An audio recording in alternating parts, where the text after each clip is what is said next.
Ladies and gentlemen, welcome to another live stream. We are here with another Call of Duty Mobile event for you guys, and those of you who watched last weekend know very well what is happening. Bobby's Community Fair. This is our first ever community-only tournament in COD Mobile. I'll tell you what that guy means. Number one, only one pro player per team. So obviously, in just about any tournament that you have ever watched for COD Mobile, it's either all pro players or all pro players and content creators. We limited it so we could make it as community-oriented as possible. We actually had 16 teams, which Zim inverted casted last weekend to get us our top 8 so that we could be ready for the quarterfinals. Zim's going to be casting with me tonight as we now narrow things down once again to our semifinals and our finals, which will be played out tomorrow night. Zim, how you doing? Feeling good, man. I'm thankful for the opportunity to come back again. I've never actually gotten to get in with this and spend some time with you doing this, so it's going to be super exciting. I am pumped. Our first matchup of the day actually has a team that I'm really excited to watch. I obviously couldn't watch like everything that happened last weekend, but Q Esports was a team that was very, very impressive. I believe you said they're a tier 2 LATAM team, and they looked very, very solid. So looking at this squad off the start, who do you feel like are the players to watch? For me, it was Malin the entire time. He was running that Krig, that like flex type setup. Some of the kind of criticism I had for them was that they just didn't have that main AR presence, but Malin was able to run that Krig, get in some of those spots, and really do well. And he was fine for him. Morid, last time we saw him, even though they did well, it was largely off of the back of Malin. He had a little bit of a struggle in that first round, so we'll have to see if he is able to kind of pick it back up. But the rest of the guys, they were able to make plays all over the map. Kato had some big clutches there. Limon was doing really well, and JR as well had really big moments there on Hill and getting a lot of objective time. So.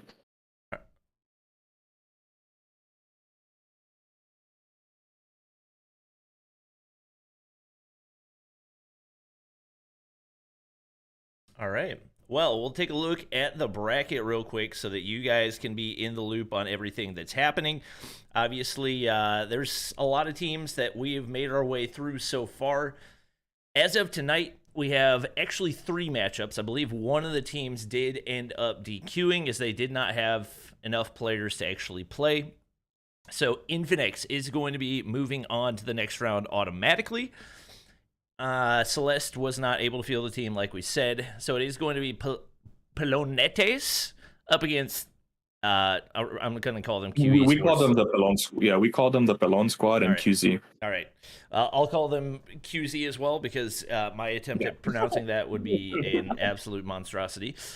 LittleBots is a team that you guys will likely recognize. That is Little B's squad. I believe he's playing with some amateur players from North America as well. Going up against Skeezahs, and the last one of the night will be Baja Blast up against Tumba Boys. Tumba Boys 3.0. I don't know. That's quite a name right there, but Tumba Boys. Yeah.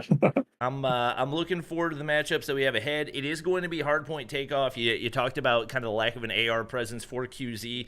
That's going to be absolutely crucial when it comes to a massive map like takeoff. So I'm curious to see how they'll be able to adapt. This is oddly enough, or it is the hard point that they were having to play in the first round against Super and Cuba and these guys.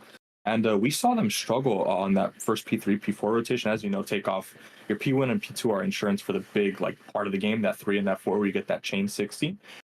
They struggled as haymakers the other team was throwing at them in their first 2 sets of hills. And then they finally figured it out. They got the rotation set up and they won a super, super tight comeback in a big nail biter fashion and were able to walk it out.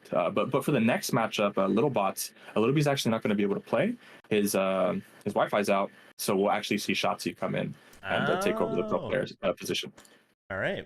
Well, that's definitely. I mean, that's kind of an upgrade. I'm not gonna lie. Like, obviously, Littleby hasn't been playing competitive at all recently, and Shotzi's on a roster that has been tearing apart some of the top teams. So that's I would say a W for the LittleBots. But I think we got everybody ready to go, so we should be good to hop into the action whenever these boys are ready. Admins, I think we got everybody ready up. So assuming we don't need any more checks, I think we should be good to go for map number 1. Maybe we're not ready. All right. Well, takeoff is no longer in the map pool, if I'm not mistaken. For Hardpoint, it is. Oh, okay. It's taken out for control and for search, but we do get to see it in Hardpoint.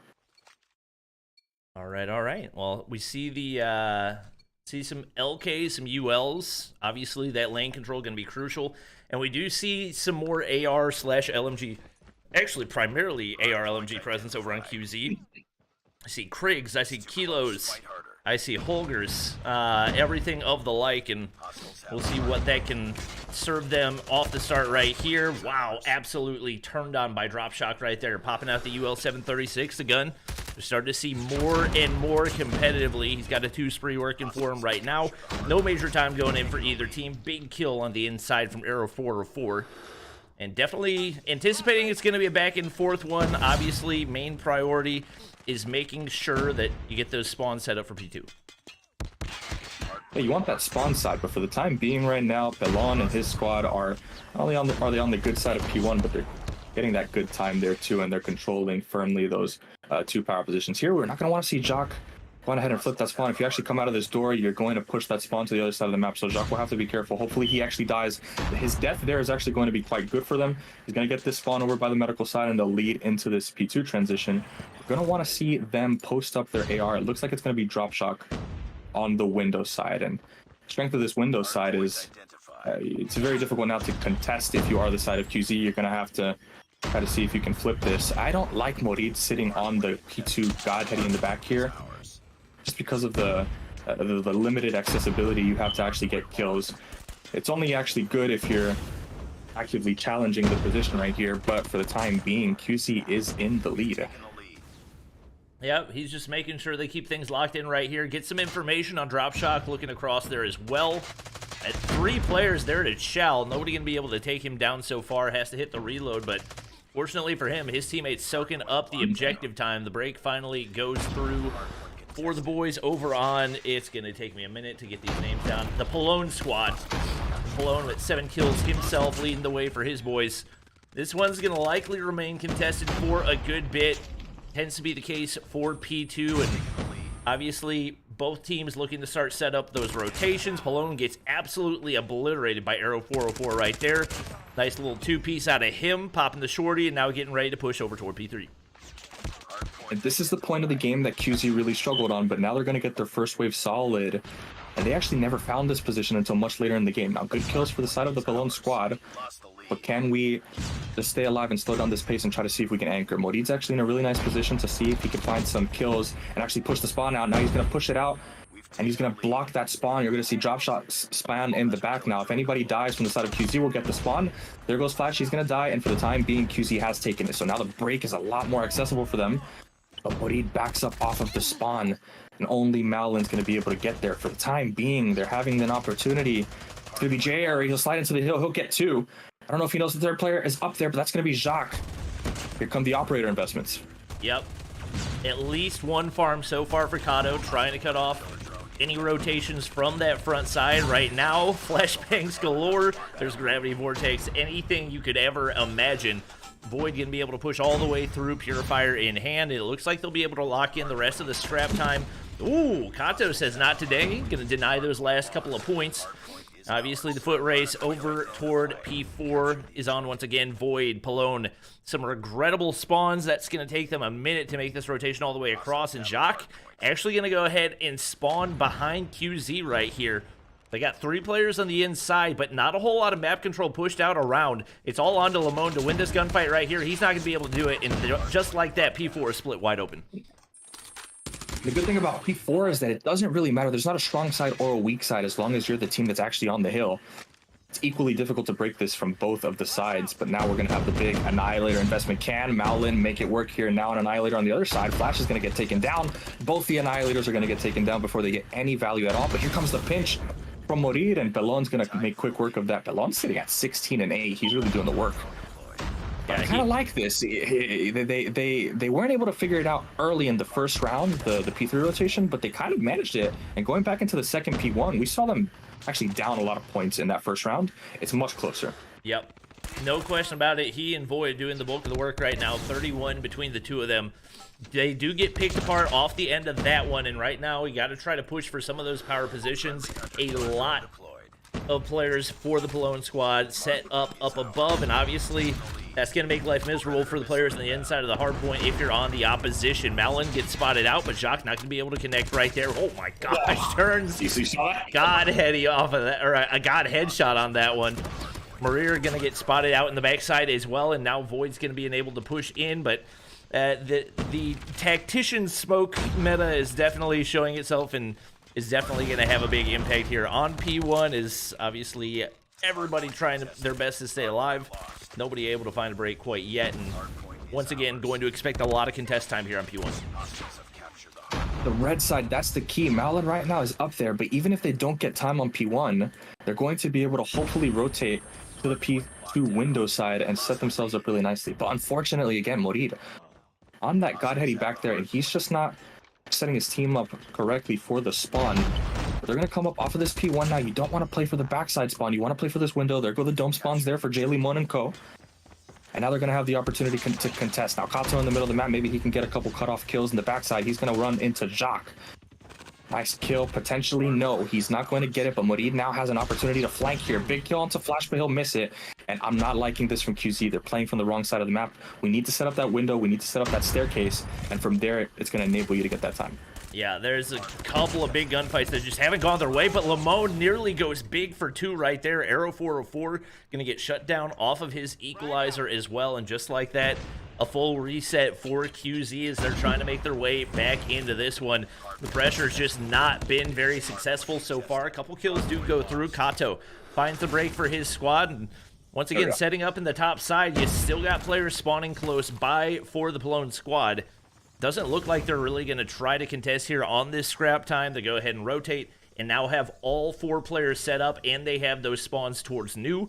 They're set up absolutely beautifully to find big time, which they did exactly in this same spot last time. The position is quite equal. None of those kills matter until the ticking seed timer. So now we're in the spot where the first blood is going to spawn out in the medical. There's going to be the kill onto Void. So Void will now spawn in the medical side, and we're going to have priority for QZ on the top side to spawn. But oh, good vortex there for Jacques. He's going to pick up 2. But because you set up that spawn, it doesn't matter. You're still going to spawn in that secret area. Here goes J Error, another vortex shot that's important. But Limon has one of his own. We'll actually have to see if the Sparrow can make some work. There's going to be Pelone, but he's going to fall. Now the lives are just going to be too much for QZ. They're getting in with Claw, Vortex, everything. They break it. Pelone not only has to flip it, but they're going to have to make sure that at some point they're stopping the bleeding a little bit here, because you can get Chain 16 on the other side. Maolin with the double Annihilator, triple Annihilator up top there, but the block's not going to come through. It's going to be Jacques in the back. He's got a chance to make something happen here, but he'll get picked up. So far, the map has cleaned up nicely. QZ is in a spot to get this scrap time and potentially a 60 on the new hill if they rotate. Well, Void doing his best to deny any of that scrap, pushes all the way through with Purifier and does clear things out for the most part. It looks like the Pelone squad going to continue to move upward, although that lead has most certainly dwindled. Jacques in a big flank right here, making his way all the way through Stadium. Has some reinforcements with him, and they're looking to apply pressure. Nades over top. Right now, only one player set up on the inside and gets a spawn behind him, but instantly hit by a Pred missile. Oh, that's tragic timing right there. Marir does not get big value on the Sparrow. That's one of those operators that has recently, especially as far as competitive goes, become one of the best with it getting a buff this season. Now, 2 additional shots compared to what it was previously have got to find bigger value. Regardless, QZ making their way back into this one. Big shots out of Error 404, making the 2-piece for him. Just like that, they're back in control. And that's so good to see the improvement here. They're still figuring out. They just got to get in that spot, get that spawn on P3, rotate nicely. And they're able to do that. Even though they've been behind the last couple hills, they're still in striking distance. 20 points here. And Malin's in the hill here. He's going to get a kill and get fallen by Jacques. Now, if we can flip the spawn for QZ and work through that top red, everything is going to be setting up really nicely here. But Morit's going to have to get a kill. He's going to get one onto Flash now. Second challenge there onto Void. And the flip is going to come potentially to try to come through. Now, Pelon is in the top position. He's going to have to make some work happen, but Kato's going to rip him off of it. And QZ, for the time being, is denying time on hill. That's good. But again, Morit playing from the wrong side. You're sitting on that Godheady, and no matter what, as you can see on the map, QZ is actively trying to flip the spawn, but Morit is anchoring on the backside. So the tough thing is, like, now you're forcing yourself to have to play on the P1 position. And the thing is, as this goes closer to P2, you're going to lock yourself into that double side, and then that doorway becomes a really tough a place to play from. But we'll see if he can continue to lock it down right now. Nice kill, middle map. And it looks like QZ is comfortable. They're okay. They've got operators. They've got ticket control. And then the rotation's going to happen soon. Big shots at Arrow 404 before he gets traded out by Void once again. Oh my god, nice. Pelone leading the way. He's the one pro player in this lobby. This is to be expected. He should be the player carrying the bulk of the load.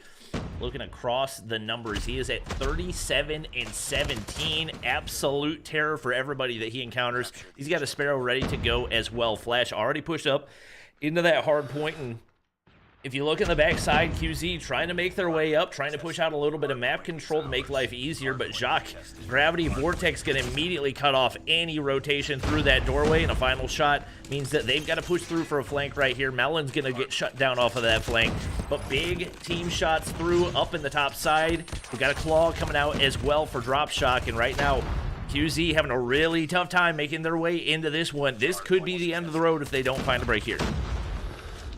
Absolutely. Right now, you just see the power of that side is that you get to kill them, and then you get to funnel that double side spawn through that doorway with operators.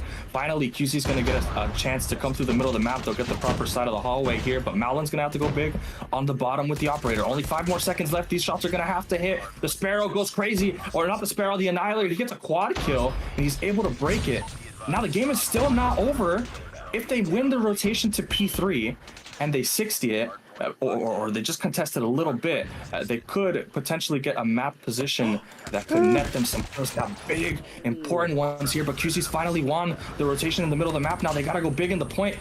Here comes the Vortex on the backside, and it comes down to this. Wow, I thought for sure the Ghost Tick was going to go through, but it did not. Now all the operators coming out, but Flash goes big with the Annihilator in hand, and it is too little, too late for QZ. Pelone Squad is going to be able to take map 1 right there. Very well played between the two.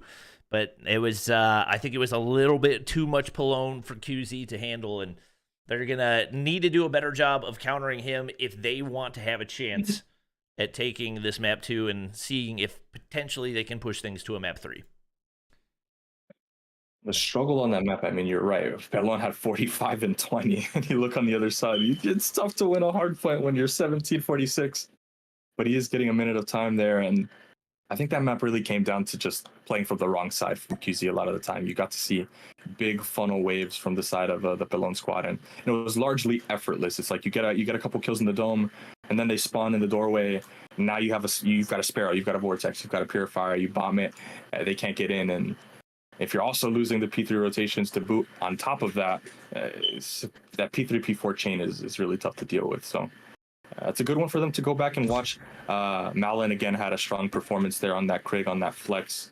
But if we're going to go back and look at that game for Morid, when he goes back and he watches this, it's about that window side. It's about that top red. So he exaggerated a little bit on that anchoring on the double side, and that definitely bit them in the back. All right. Well, we'll see if they can bounce back. We are having some game loop issues once again. So we do have the tablet set up. Admins, I'm going to take 1 second and try to reset game loop as it is just completely stopped working altogether.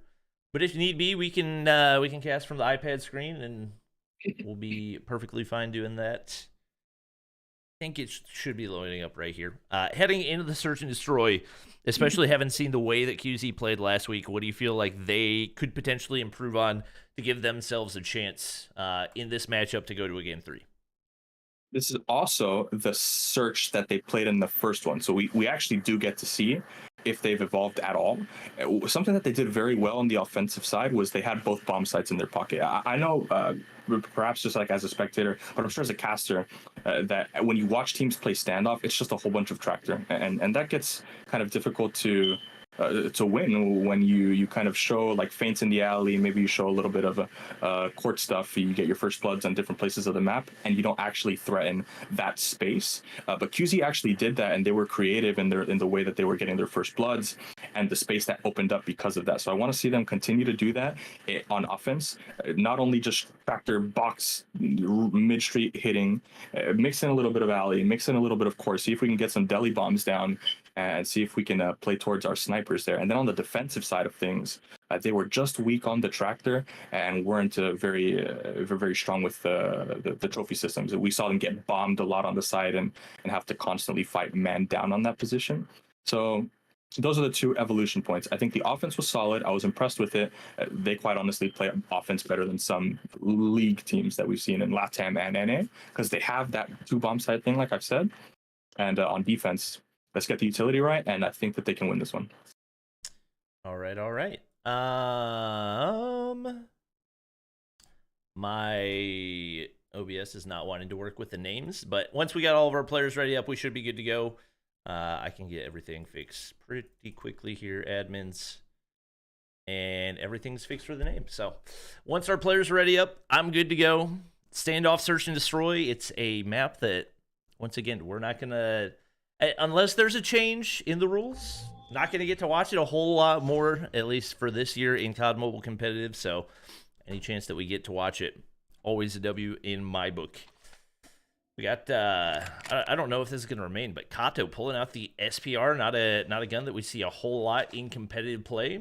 Always love seeing people try out new things that we haven't seen before, and this is definitely the stage to do it. So he is not going to be running that. I'm very sad now, but it's okay because we got a beautiful brand new Kilo skin with a sick iron sight from the newest battle pass. So we are off to the races right here. It is Pelone squad over on the offensive side. And fairly passive approach right here. And honestly, an unusual spot to peek with a CBR in hand. Pretty easy pickings for a good sniper on the opposition is going to be able to get out. But neither team really pushing the issue off the start here. It's a good adjustment already. They struggled start of the round with the utility, but they had that triple stack on the site. They put those trophies down, so if util did come through, they were able to at least negate that a little bit. Right now, drop shock. He's in the court area here. Now he's going to push the issue. I don't know if they've seen him, but Mori's going to get Pelone. That's an extremely important kill, and that's also the bomb. We'll see if they identify that later. Malin on the bottom. He's got the sniper, but drop shock's in the spawn now. He can make a play on the backside. Void's got a sniper in hand, trying to find a wall bang. Not going to be able to connect. It is drop shot picking up yet another. He's going to get traded out, but the other side of the trade does go to the Pelone squad, and right now they're going to be pushed up to the bomb site, but there is no bomb in hand yet to be retrieved over from that tank side. Not quite going to be able to connect on that first shot, but Kato left the only one remaining right here. Woo! 1 HP, big chow right here. Go! Can't go big. Jock, 1 HP, comes out on top. Switchblade in hand. Crucial win right there for round 1. Pelone squad staying on top, exactly where they want to be. And right now, QZ in need for regain. You're coming off a loss in the Hardpoint. You lose round 1 as well. And definitely need to see some big improvements right here, as you can't let yourself get down to a big discrepancy, especially against a squad like this. The first defensive round there was strong. You just got kind of worked through the middle there from drop shock. But Dropshock's not in the middle of the map now. He's alley, and Morit's going to have another opportunity to bite off the apple here. He's going to reposition, see if he sends a nade where he got the first blood onto Pelon. Now Dropshock and Jock in the back.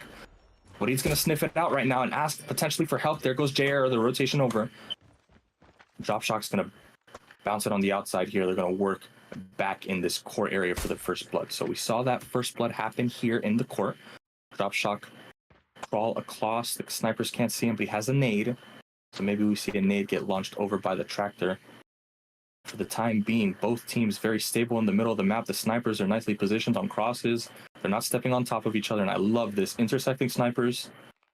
Patience on the site. No extra peeking, no moving, no nothing. And Dropshock right back in his first blood position from the last round. There he goes. Well, right now, Dropshot gets the info. One player back alley. Marier's going to drop. That's going to be man advantage for the Pelone squad once again. Pushing all the way through. Big timing goes his way. Does see the laser from Malin on the inside. Nice. That's another free kill for him. And just like that, the defense is split wide open. One player playing that deep spawn side gets information on a player on the bomb site as well. And Jock's going to be able to take down Error 404. This one remaining player going to get pinched right here. No real chance for him. And wow, that was absolutely clinical from the Pelone squad. And it's happening, Bobby, the setup is strong on the outsides. It's happening from that court again. Dropshock in the same exact position as the first round. Was able to get a kill into the deli, but this time it's over the hop-up wall. And as soon as that alley fell apart on the other side, we saw that smash through the spawn. Everything kind of collapsed on top of them. But the setup is good. You just need to make sure at some point in the round you're plugging this hole in the middle. They've got to make that adjustment here. But they go right back to this stable setup. This time it's going to be Void. He's going to find Kato. That's an important kill onto the tractor player. Essentially now with numbers, we're going to see that bomb come over, but Void does have the bomb. He's the sniper. A drop shot again. Looking in a position to see if he can try to find another kill to open up the bomb site. But an even spread now. Nobody's going to come through the alley. Jock has got that. Drop has the cross over to the A site. Malin's got a nice kill onto Pelon. And Drop will get information on the tank. Still now, 4v4. Clean spread for QZ. It's going to come down to Dropshock again. Malin, Error 404, Limon, all struggling so far in this one. Just having a tough time making the reads on the Pelone squad. It definitely looks like an experience difference on this one. Absolutely no question about it. Limon going to be forced back right here. Is going to be able to play his life for the time being. But right now, they're pushed into a rough spot again as basically everybody on their squad forced back. Malin goes big. Huge snipe onto Dropshock right there. They've got one player on the bomb site. Once again, is going to be Marir just waiting for information. Sees Flash pushed up, but can't win the gunfight there either. And once again, put in a rough spot to try to clutch up here with minimal map control and not a whole lot of information. He doesn't see the feet on the site. Jay Limon, he doesn't see him. Gets caught on the back. Now it's Malin 1 versus 3. But I like this from the side of Pelone squad. Even though they got the first blood there, they had a lot of control there in the middle of the map from Dropshock opening that up, and now the bomb goes down here to 1 versus 3 position once again. Malin, I mean, this is not CSGO. We're not saving guns. You gotta go. You're running out of time. You got 5 seconds. You gotta count. You're down 5 seconds already because you have to defuse the bomb there. I mean, that was a gimme. You stand still. Jacques gets caught and Flash will kill him from the back. But how do they have to adjust here? How do you adjust to strong sub play in the court? I mean, right now it feels like a confidence difference more than anything. I think a lot of the play that we're seeing out of QZ, the players that especially have not gotten any kills off the start are just playing very passive because they're afraid of dying. I think you got to trust your routes, trust your practice, and get pushed up in positions that are going to give your team information to kind of put you at an advantage, and QZ just haven't really found a way to do that so far. So you still got Malin set up in the top side of blue, trying to get some information, but you do get players pushed a little bit further out, but once again, they just can't manage to win those 1v1 gunfights, and until that changes, you're not going to have much of a shot against a team that's as talented as the Pelone squad. Not at all. I mean, anybody playing down a man is going to have a tough time winning trades. Just the aggression that kind of opens up that ability to hit a side and have a man up is very, very valuable. Now, QZ, J-Error on the tank, no shots, but Dropshock again. First blood position for him. I mean, he's looking like a BZ on the map right now, finding those first bloods, and he's going to get another one. It's got to be off the back of Malin, but he's got the deagle. Only one shot now. He's not able to get the kill. And look at who hopped up the top. It's Flash. But J Arrow will make quick work of that. Now on the other side, there goes the tractor hit. And Maolin's going to get caught in it. It just looks like piranhas right now. They're flooding the spawn and they're running directly at them. 4-0 round count. The defensive side has not looked good for them. And that was the struggle in the first round as well. They were able to find strong holds, but not make those adjustments. And we're seeing most of that again happening in game. They've got to at least get 1 or 2 rounds and then try to go into the offense where you know you're comfortable. We'll see, but they're not playing well in the driver's seat. Yeah.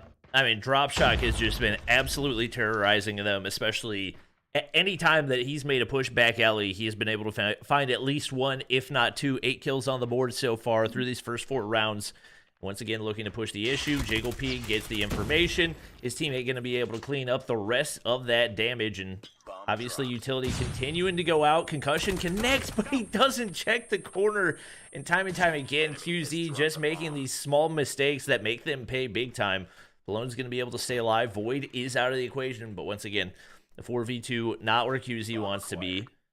Pelone squad knows there's at least 1 player top blue right now. May have made a little bit of noise, but he's going to make the read perfectly right there. Hipfire connects and all down to Kato once again. It seems like this has been the case for him at least 3 or 4 times now. Pelone's going to spot him out, and Flash will clean things up. Lost that round, but it's not over yet. And I like the fact that they're very successful in the court and that alley, like you said, with Dropshock just terrorizing.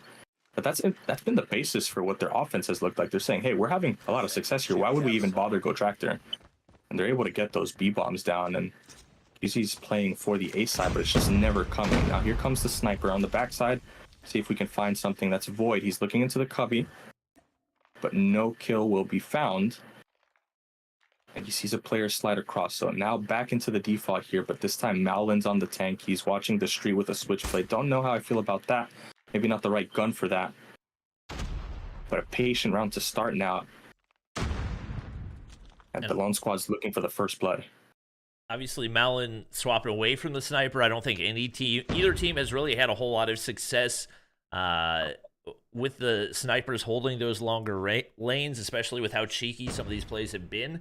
Just taking away any opportunity that a sniper might be able to have. So I swear Void sees his leg. I thought he saw Lamone's leg right there. It still has an opportunity to take him down, but finally, it's going to be QZ finding first blood. I believe first time all game that has happened. We'll see if they can capitalize on it before they switch over to the opposite side as Kato drops Pelone as well. And maybe a little turning of the tides right here, an opportunity for them to get back into this game. The boys of the Pelone squad pushed way back right now as you got 1 sniper in spawn and 2 players kind of scared to leave blue. No real information or map control. And right now, QZ's got to capitalize. This is the first real round where they've had a strong opportunity. Maybe the second or third. But now slide, here goes Flash. He's going to get the kill onto J-Air. The bomb is going to come shortly behind. And oh my god, you had a 5 versus 3, Bobby. You have to get the kill. There goes Kato. He gets a nade. Small advantage, but at what cost still? You had 5 players, and now you're only down to 3. It's a 3v2, that's fine. But the Pelone squad's going to get a bomb down. That's very important. Now, J. Limon on the site. Can they get the kills onto the tank? You better slide away. Don't die. Oh, the wall bangs. He's going to find the kill onto Shock. And that's 2 of the kills. Now, I think this is the round change, right? So you got 1, and you get to go into your offense. We saw QC a lot more confidence on the offensive side last time we saw them play standoff. Perhaps they can start to use this as a momentum. The round win comes at the perfect time. We need to see strong, decisive hits now from them. Yeah, no question about it. You've got to make the most out of it because you've left yourself so little margin for error. Now only 2 rounds needed for Pelone Squad, not only to take the game, but to take the match and advance to the quarterfinals as well. So QZ has got to go big right here. Information check on the wall, not going to be able to connect. Shots through. And it is going to be first blood for QZ. They come out on the better side of the trades as well. And they're just going to go for the insta-plant here. I like it. They don't have a whole lot of mid-map control, especially over toward Grandma's right now. So you got to watch that flank. Jacques in a position where he can make something happen, but he's got a switchblade in hand, so not any real threat at the longer ranges. And right now, they've got to start moving quickly. Big opportunities for him. He gets spotted out. Arrow 404 goes big as well. And now only 2 players remaining. Void, the only player that has a chance at blowing this defense open.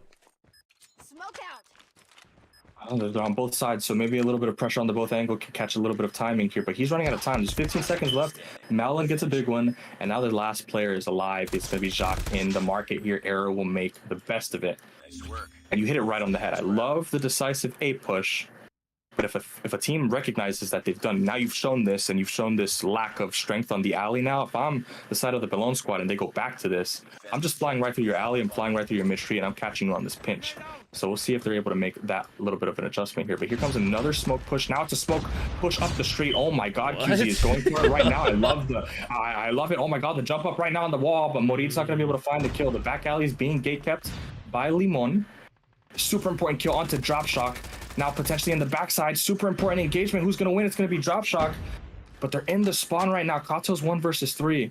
And it was an ambitious push to say the least, but he's going to fall in the court area maybe.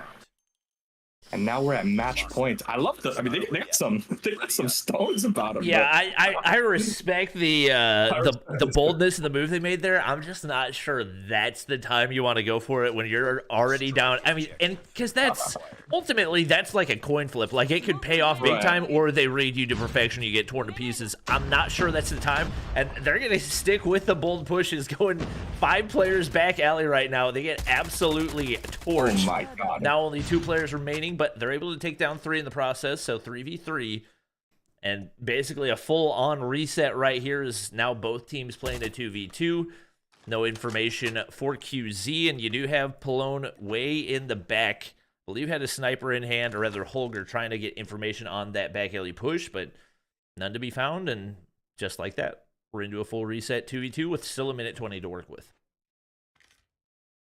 The problem right now is that the pro player's alive for the side of the Pelone squad. Pelone is top blue, like you said, with the Holger, and he's got the Tactician Flash. So if at any point in time he gets the information that they're on a site, you just light it up with the utility and try to get your teammate on the crosshair. But got a sub in position to make some pinch work happen right now here. It's going to come up the court. Can Kato win the gunfight? You have to win that with the kilo, and you do.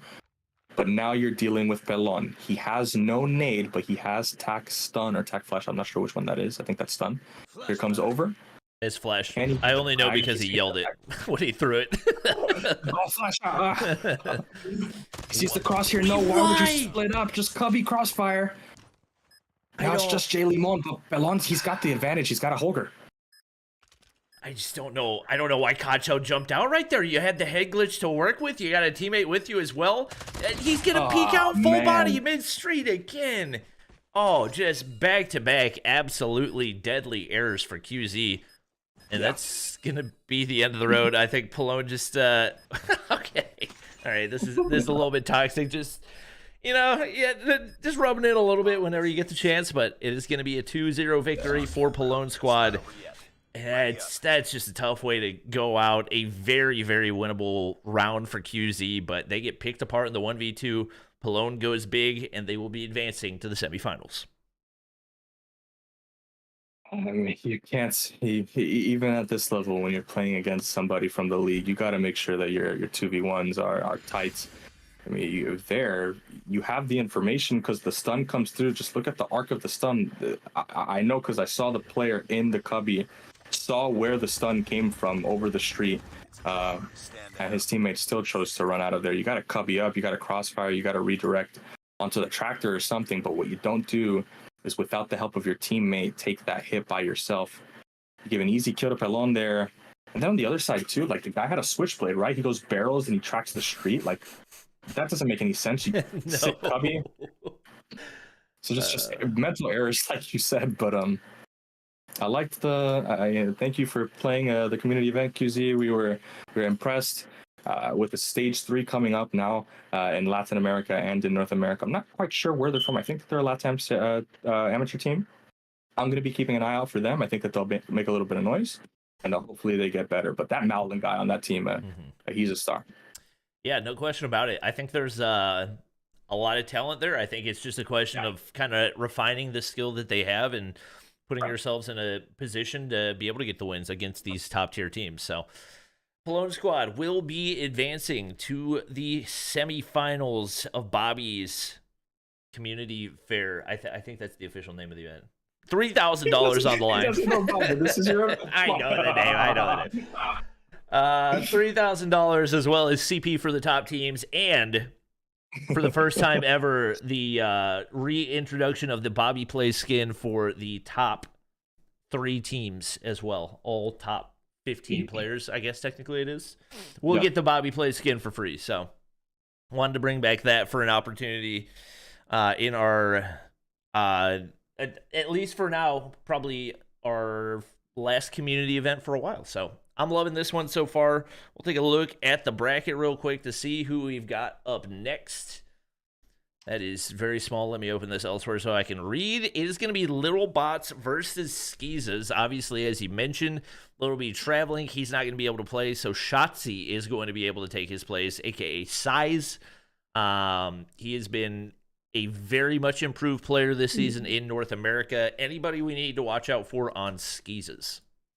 I mean, Skeezahs, this is the, I mean, you'll know when they come in, but this is the super ranked demon. So it's Jez, Beans, Tyrese. That squad. Oh, yeah, I remember now. Right here. So these guys are going to, I don't know who Flare 2 Raw is, but I mean, if Jez picks you up to join a ranked squad, guy's got to be twisted on the map. So, and I think, if I'm not mistaken as well, KV's on this team. So it's just a demon team. This is definitely one of the favorites to win. And then on the other side, I mean, it's not like it's any worse. You got guys that are absolutely known for tearing up the leaderboard, and Skizzle, Nas, Attack A. We see him in the league. I don't know if he's in the league or if he was on one of the qualifier teams, but he was really great in Mobile Mayhem qualifiers. So Attack A, good player. And you got Shotzi, like you mentioned, one of the best subs coming up right now in North America. On Simplicity, he's tearing it up. Looking really good. I am going to be interested. I don't know if these teams know, but if you look, did you catch the what's off of cooldown today? The score streak. I want to see. Oh, that. the Wilson. The freaking Wilson. It's cheap. Hold on, let me look at the loadout. How much does it cost? It's a little tank. It's $750. It costs the same. It costs the same as a Pred. It costs a little bit more than a Pred. Okay, have you used it before though? No, but it's I saw the video when it came out. How does it work? It has infinite ammo. It has infinite ammo. It's just really difficult to steer. So I think that's the balancing mechanic that makes it as cheap as it is. Because if you have to go like anywhere, or at least me, if I have to go anywhere remotely close to a wall with it, it's just you might as well chalk it and detonate the score streak and go back to wherever you were. Okay, so what if you remember 2020 champs when we had the shield and you put it indoors and you block it? What if we put the Wilson in a doorway? Wait, why? Because I'm pretty sure if you put it in a doorway that you can't physically run through it. But not only that, if you die, I think that I saw in the video, if you pull it out, you know how your operator has the little tablet or whatever, even if they kill you, the Wilson doesn't go away. It goes away, you have to destroy it, or it has to run out of fuel. So that thing is crazy. I want to see that. All right. Well, if anybody's capable of earning the Wilson, I would say it's probably Jez. He had missiles. Everybody can probably get it. Yeah, it's yeah, somebody kicked my alt account out. So I'm gonna re-invite myself real quick. Yeah, I mean, I hope somebody pulls it out. I'm gonna text these teams. Screw it. Put the Wilson on. Obviously, I mean, yeah, Size and Jez probably two of the top players that are remaining in the tournament period. So, like you mentioned, the ranked God squad for team. Golly, what's their name? It's gonna take me a minute just to learn the names. It's Skeezahs. Skeezahs. Team Skeezahs. Obviously, Tyrese, a true ranked warrior as well. Oh yeah, I recognize the name Tipier. Has Tipier been in Mobile Mayhem? He's in qualifiers. Okay, gotcha. I'm pretty sure streamer mode is KB. Hold on, let me see. Yeah, let's make sure he gets that flipped off. That is. I don't think that's KB. I don't know who this is. I'm gonna have to sign up. Guy needs to sign off. All right. Okay, I'm gonna look at the maps. Well, standoff Hardpoint. There we go. I love it. That's good. I hope it gets added into the Hardpoint map pool for this year as well, because I don't know. I feel like Standoff is just it's like the Hardpoint map. Like I feel like every team that plays competitive knows how to play it, enjoys playing it. It's just a good Hardpoint map. And I definitely hope it gets added back into the rotation. Summit S&D, that one a little bit more polarizing, kind of hit or miss on whether or not people enjoy playing that one. But me personally, I love watching it. And Slums Control, if we do go to a map 3 with the talent on these two teams, I would not be surprised to see it. Although taking down this Skeezahs team is not going to be an easy task. No, on player 1, the streamer mode that's beamed. So he used to be a pro player back in the old Challenger Series days. You A long said time beamed? ago, he was on. Yeah, beamed. Remember? Oh yeah, beamed? I know who that is. Yeah, beamed. Really. I think really he was like a solid pro player back in the. He was on Fierce. The back in the day. Insert team name Challenger Series. Right. Yeah. And ever since then, because he was very young when he played back then, when he kind of lost the ability to kind of compete at that level, at the pro level, because of the age restriction, he went to be like a super iPad player. And I don't know if there's a device restriction in this. I would imagine not. I don't think so. But if he's on iPad, he's going to be frying. So this guy's incredible. But which player is that? Good, Player 1? Player 1, that's being, I'm pretty sure. All right. Yeah. What do you feel about the current like map pool? Do you like the addition of like the new maps like Apocalypse and stuff like that? Have you gotten to see it? I've not gotten to see it. I've always felt that Apocalypse was a criminally underrated Hardpoint map. Right. I think it got a lot of hate for kind of no reason at all, and I think it does play very, very well. So I'm excited to see that. I've still yet to see Crossroads Strike played in Control, so I'm looking forward to seeing that one. I saw the Chinese teams play Express Search and Destroy. I like the way that plays as well. So overall, there's not like a lot of maps in there that I feel like shouldn't be in there. There's just maps that aren't in there that I feel like should be in there, especially for like Raid, Search and Destroy, and Standoff for Hardpoint and Search and Destroy. Yeah, I hope that they don't go on to this thing where they like what's the word? Constrict the map pool that only a certain amount of maps has to be, because like a couple seasons ago in the CDM, we saw like 20 maps available for Hardpoint. We saw a whole bunch of stuff for Dominations. Like COD is such a celebration of so many great things. Like why restrict it to 5 Hardpoint maps, 5 Control, 5 Search? We have so many great maps to play, but we get to see this one right here, Standoff Hardpoint against 2 super demon squads. So we know we're going to be seeing good Hardpoint on the map right now. Jez is going to go in the alley right now, but Tyrese is going to get met by a nade. There's going to be Skizzle. Early kills for the side of LittleBots now. They got good control, but no spawns to go for it. And here, Nas is in the back now. Can he flank? No, he's not going to be able to do that. But Shotzzy in the hill. He's going to have a nice opportunity to get a kill on the backside here, but Tippier is holding the back spawn. No flips allowed for the side of the LittleBots, which statue control early for attacking. Yep. Shotzzy looking to make his way into the hard point. He said, wait. I thought he was going to go ahead and hop into the top of Grandma's. He is going to pick up the hard point time here. Spots out Tyrese in the bottom side. Player 1, a.k.a. Beamed, is going to get shut down there as well. And he is moving and grooving right now as he's got the L-car in hand. Not something that we've seen used a whole lot, but definitely something I feel like should be used a good bit more. No surprise. Right. Jez has picked up a couple of weapons right here. CBR and LK to work with, working the back alley. Oh, beautiful wall bang. Takes down Attack A, or rather XO right there, and just like that, big push on through, but it's going to be Flare going big. Rather, I guess Shotzzy taking down Flare. It is kills left and right. I can't even keep track of what's happening right now. But Shotzzy continues to farm. He picks up Jez there as well, and now 6 kills on the board. Shotzzy had really nice cutoff kills in the backside. Now Skizzle's watching the alley. He'll catch 1, but they'll just manage to get into the point. Now he doesn't read the spawn flips. That's going to be Jez. And Jez is on 5 kills now, but early time for LittleBots. Wasn't necessarily expecting this. Jez now a little bit of wall bangs right now. Player 1, that's going to be Beamed. He picks up a triple kill. And Beam now working through the granny. Spawns in the alley are now in effect. Can they get through? No, they're not going to be able to. Only a little bit of time left. Soon is going to be scrapped, but Jez is leading the rotation. And he's pretty close to Claw. We might see that get pulled out on this next kill. Oh my god, Jez. Right now, they're going toe-to-toe. Like you said, Jez, 8 kills on the board. Might get the info on Attack A. He does exactly that as well.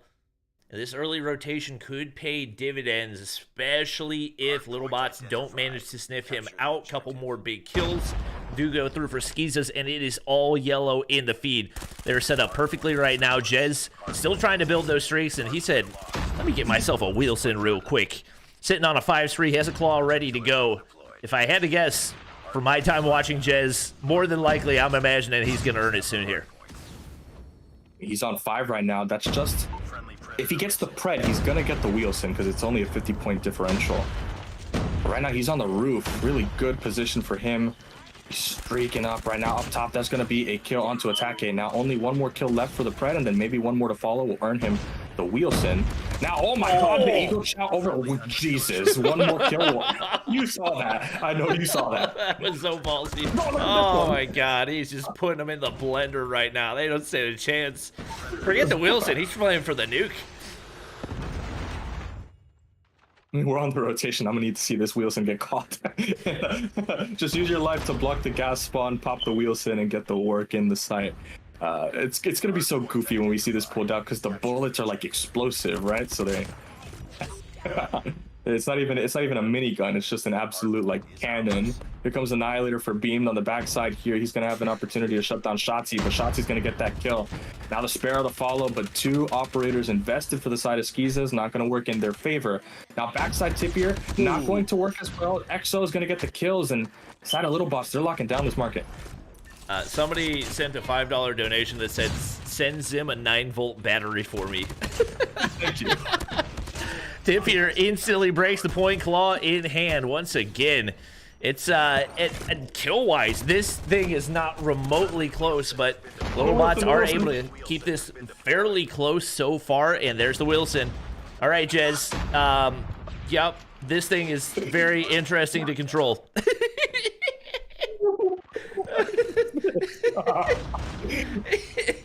Now the thing is that it has to run out of fuel, so he can't get out of it until it's gone. I think Jez has probably never used the Wheelson before, because if he had used it, he definitely would not have called it in right there. Like, that is quite literally the worst possible place you could have called that. The maneuverability on that Wheelson is definitely not easy. But nevertheless, Jez, he's in this position now to get the couple kills on the statue side. One more left. He's going to pre-fire the corner. Skizzle, can you get the turn? No, you can't. That's a world champion, son. Look in the backside. That's Tyrese. Now Jez. He's going to lock it down on the power spot right now. Nas, get beamed off the top heady. No, he's not. Nas is going to get into the hill. He's going to find one. But for the time being, Skeezahs, they've actually fought back. Now they're back on the P1. They've got about a 30-point lead to boot. Scrap time now if they can get the flip, and they do. That's player 1. Can he lock down the backside spawn? We've got the alley player coming through, player 2 raw. And the LittleBots are going to spawn out. It's going to be a tough rotation. Well, Tipier's actually leading the way for Skeezahs right now, but everybody pretty close is there. I mean, they're just cooking across the board. It is not remotely close. Shotzzy doing everything he can to keep his squad in. Looking to push out. See if they can lock in some early time here on P2. Gets audio cues on Flare, and that's going to be a huge one. Does spot out Tipier as well, but not looking to shell a UL at long range when you got an SMG in hand. Right now, he's playing everything that he can. He's got no reinforcements. Takes down Jez, and that's going to be a crucial kill. Both players double shell on the backside. Hunter Killer not going to be able to connect right there, and he gets shut down. Break goes through instantaneously for Skeezahs. And just like that, they've got an opportunity to build this lead.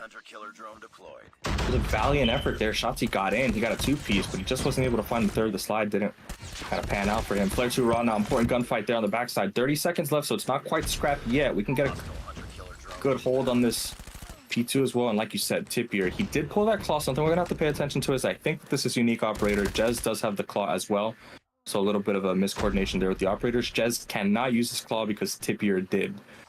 But for the time being, Tipier is making it work now. Slide in the back with the UL. We know this thing shreds now. Can you see pinpoint accuracy right there? He's going to get another one onto Exo. And he's got the position in the back now. A nice line of sight here. You've got the UL. It's going to absolutely terminate anybody on the head. He takes out the Tipier. Can he get the kill onto attack A? He's not going to be able to, but just that effort on the back there leads the rotation. Now they funnel through the barrel.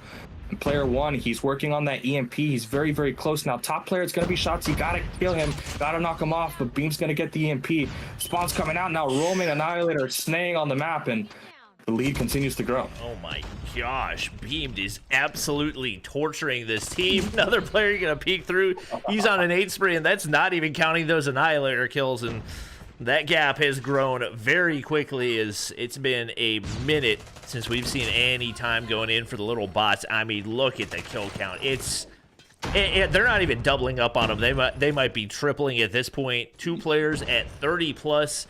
You got somebody over on LittleBots that just now made their way into double digits, and seem like it's probably only a matter of time in this one. Just too much firepower for the Skeezahs squad. Tyrese beaming across the map with the GKS. Fred Missile's gonna go ahead and come out right there. Whoop. Trophy system saves them for a little bit, but once again, seems like maybe it's only a matter of time. Is now a 110-point lead for Skeezahs. Smoke out. Now Claw, can we get the kills? Big EMP, so there's no trophy systems. Now if we see backside with the stuns, the flashes, the nades, the sparrows, it's going to be good now. Easy break there for the side of the Skeezahs. They're going to roll in on the back of the Claw and the Vortex. Now Tyrese still has a couple Vortex shots left. He's going to knock one of those onto the Box's side. Lock down that door. Here comes the Purifier for the side of Exo, but it's not good enough. Jez sitting on 30. Now Tyrese, he's going to have a chance of his own. Can he get a kill onto the backside tank? He's going to be able to slide onto the boxes, but there's no threat there as well. Now Beamed alone on the backside. He's 1 versus 3, 1 versus 4. One more player left in the farm, but it doesn't matter. And 150-point win here for the side of Skeezahs. And it really just came down to them getting get the initial time on the objective, then send the goons, go spawn trap. It was looking good. I mean, I remember watching the qualifiers and thinking, man, everybody in this is really evenly matched, but after the couple of matches that I've seen today, I'm thinking maybe we just got really lucky with the first round matchups, because neither of these hard points have been remotely close. Tippier 38 and 17. Beam goes triple positive. Tyrese with a 1 point. Like, when was Jez is the world champion of the squad. He's 4th fragging. I mean, I don't know if anybody's beating this squad. Just hits me. He wants to know, Bobby. He said, "You like that Wilson or what?" Yeah, I'm definitely putting that on Twitter later. He just like accelerates, hits the wall, decelerate, hits the wall, hits the wall again, hits the wall again. I was gonna post the clip and title it "How a World Champion Uses the Wilson in COD Mobile." World champion Wilson. Oh my gosh. The cool thing is about now we saw the Skeezahs actually they kind of got body slammed on the last S&D that they played. They lost it and eventually win the control in a close one, but this is definitely a team that super heavy, big power in the hard points there. Of course, the slaying out of Beamed and Jez and just the things that they can do on the map here, but maybe a little bit of a tactical ideas are missing in the search just with this group. It is a pickup squad at the end of the day, so we'll see if they're able to put it on. And they're going to have the Summit S&D too. So this one in particular tends to lead any which side. I think most people will tell you that it's defensive sided, but I actually like the offense here. If you're decisive, if you hit things strong, you get that top control and you really flex things, flex your muscles on a squad, you can definitely do something. So the Summit should be interesting. I want to see some shotguns.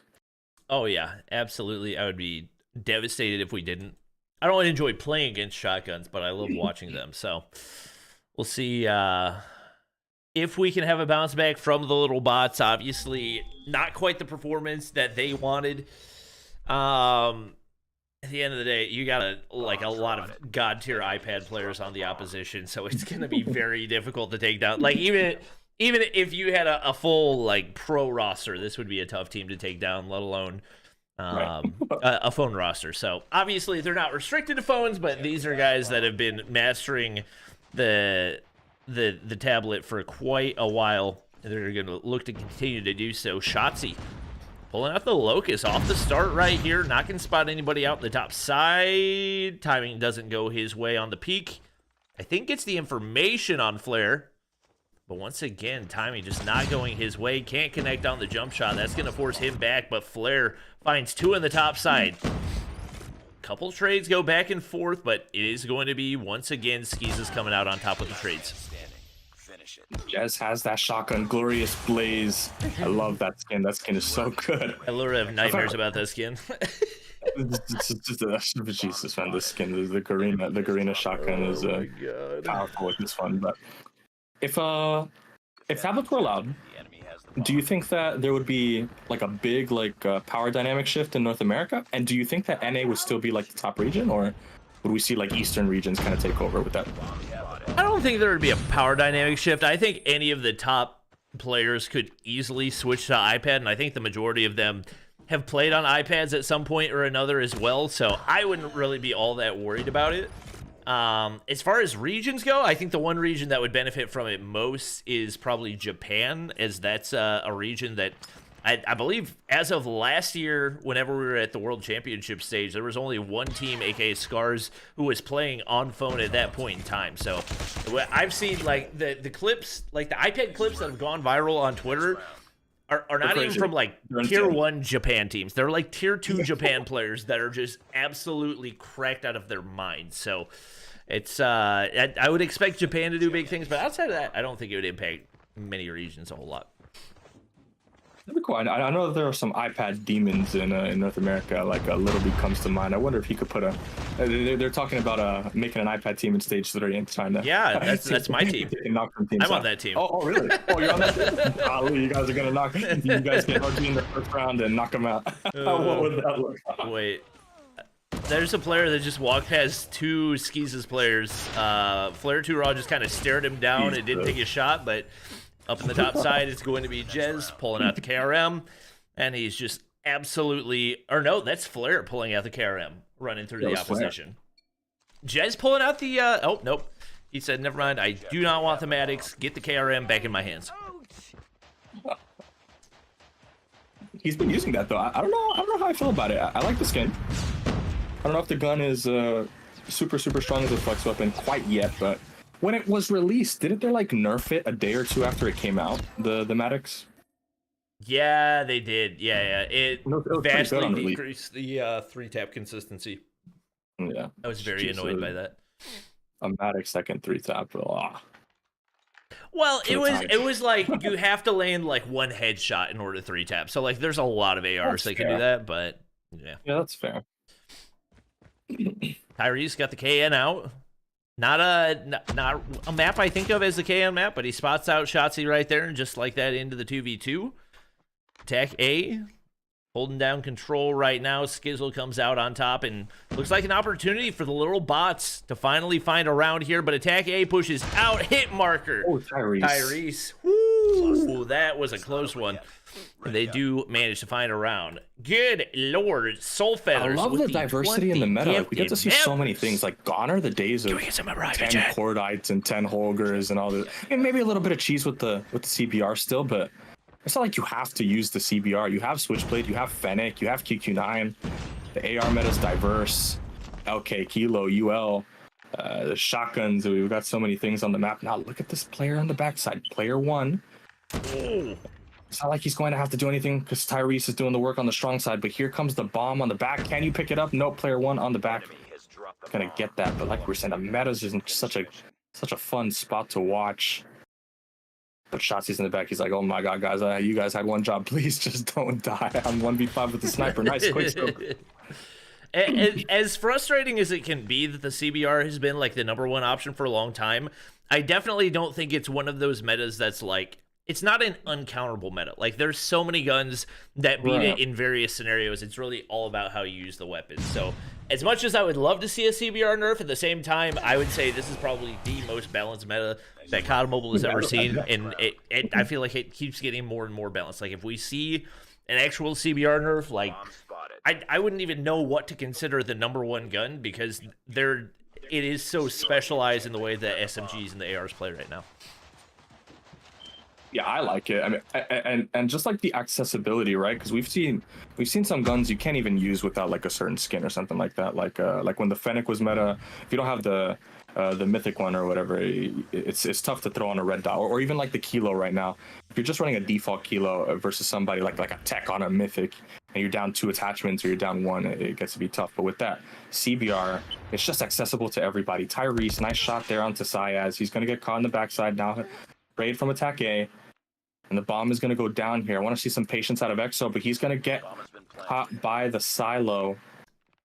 2 versus 2 now with the bomb down. We've got to win this round. We're up 4-1, but like we said before, that struggle, it just does not exist. This time, Jez and the squad are doing really well. Now, Ninja Diffuse, he's going to bait it down. Now, player 1 that's beamed. Attack A high ground here, but another beta on the bottom. Now, it's 20 seconds. Still a little bit of time. Now, you see the player on the bottom side, but this time he's going to pick it up and actually stick it. And the shotgun's going to extend this game a little bit longer. Ready up. Well, I'm going to be... I think the game plan there was for Skeezahs. I think they decided they were going to send players one at a time and give each person a chance at 1v5. Yeah, I didn't know if you noticed that, but they only sent one player at a time, and then once one player died, they sent another player. It backfired a little bit. They do get taken down, and it is going to be first blood for the LittleBots once again. So an opportunity to get back into this one. I once again, probably questions about how serious Skeezahs are taking this one, and if they do start to lock things in, could be over quickly, but they get first blooded. So right now, with the bomb in Tipier's hands, they're trying to get some information for which direction they want to go. You can spread now 2 and 2 on both sides. Shotzi in position to sniff out this snow push. Now 2 players are going to run into the entire team over here from the side of LittleBots. Now, can they make it happen? You got a player in the bottom cage, and you have Exo. Exo's going to hit the slide on cross. He's got pinpoint on that switchblade. I love pinpoint right now. Pinpoint is so cheese. But right now, Shotzi middle mapped out. He's going to catch Tyrese. Certainly, you heard the bomb plant. And you see the player retreat to the snow. Let's get a Ninja Diffuse. Let's get a Ninja Diffuse. No, he's not going to pick it up. But here, Tyrese or Tipier gets caught in the back. Now the bomb's going to get picked up here. But player wanted to race through the snow. You have to pick it up. But the gondola to watch. And he's not going to get there in time. That's a nice diffuse there for the side of LittleBots. Ready up.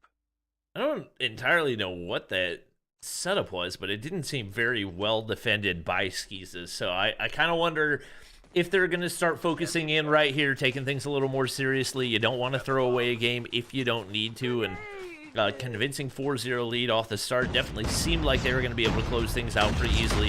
Whoa, but the big double.